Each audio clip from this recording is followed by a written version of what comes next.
আসসালামু আলাইকুম। বঙ্গ জননী টেলিভিশনের পক্ষ থেকে সবাইকে স্বাগতম। আপনাদের সাথে আছি আমি মোসাম্মত ও মিম আক্তার। দিনাজপুরে 7 বছরের শিশুকে বলাৎকার, অভিযুক্ত কিশোর গ্রেফতার।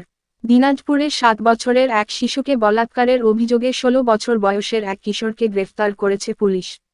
শিশুর পিতার দায়ের করা মামলায় কিশোরকে যশোর কিশোর উন্নয়ন কেন্দ্রে পাঠানোর নির্দেশ দিয়েছেন শিশু আদালতের বিচারক।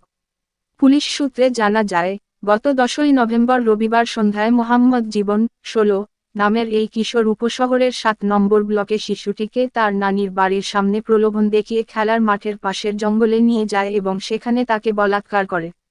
ঘটনার পর শিশুটি অসুস্থ হয়ে পড়লে দ্রুত তাকে দিনাজপুর মেডিকেল কলেজ হাসপাতালে ভর্তি করা হয়। অভিযুক্ত মোহাম্মদ জীবনকে ওই রাতেই স্থানীয়রা উপশহর বিদ্যুৎ অফিসের সামনে দেখতে পেয়ে আটক করে থানায় খবর দেয়। পরে পুলিশ এসে তাকে গ্রেফতার করে থানায় নিয়ে যায়। এই ঘটনায় শিশুটির পিতা কোতোয়ালী থানায় নারী ও শিশু নির্যাতন আইনে মামলা দায়ের করেন।